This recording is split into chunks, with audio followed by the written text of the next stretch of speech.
So we're here at Randell's kitchen where he's cooking steak again. Boom! Okay lang. The more raw, the better. Yeah. May lighting effect po. Why do you like to cook? Me? Oh. It's therapeutic. For what? Wala. I like feeding people. Okay. I like feeding hungry people.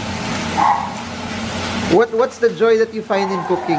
You know, you're creating something that people will enjoy. Okay. Pero may similarities pa din ba yan sa pag-i-invest mo? O wala naman? Kasi, you know, you have to do your due diligence. You don't just, there's a right way of doing things. In making steak or in cooking in general? Cooking in general. Talaga? Even steak? In what? Kasi you can mix, you start with a good quality steak, but at the end, it's how you prepare it also. So, you know, you can have a good quality steak, but poorly prepared, it's not going to be good. Even if you prepare it well, but your quality of steak is not good, it's still not going to be good. So, there's a right formula for things. Just like investing. O, paano yun? Paano yun? What do you mean?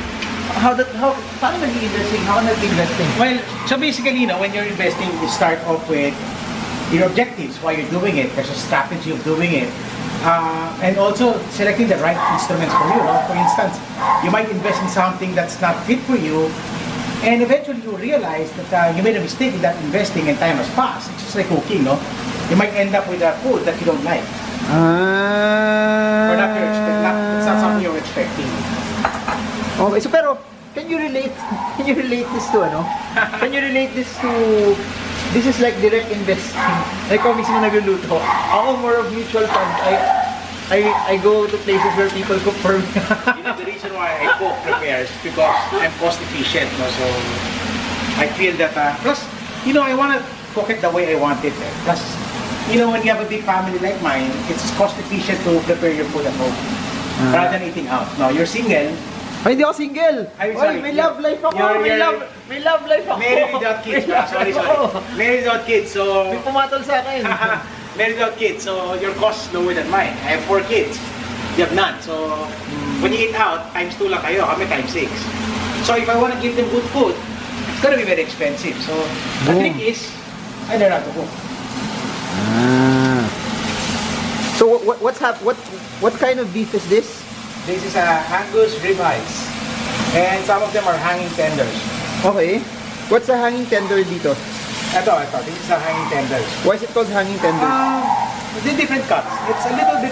This is probably more tender, but this has a stronger flavor. So the thing with meat, the softer ones like tenderloin is also less flavorful. So you have to find the right balance.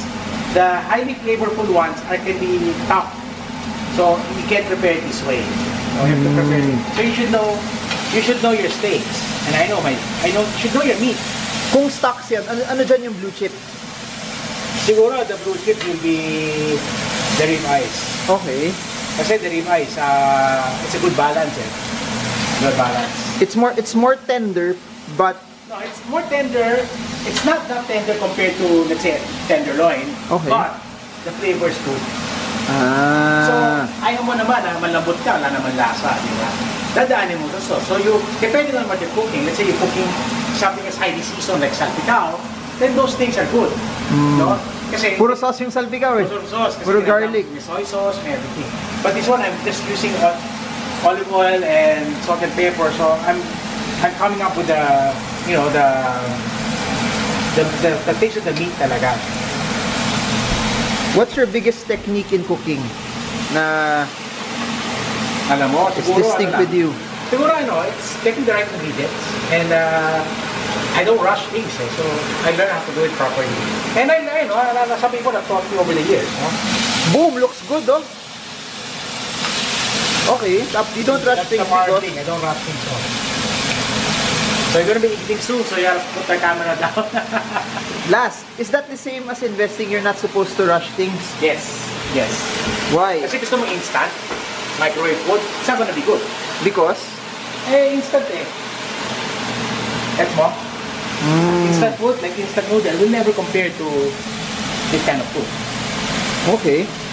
So if they'd like to learn more about investing, where can they learn the not so fast and not so instant way, but something that will work for them? Icon 2018, syempre. What can they expect from Icon? Later, we'll talk about it.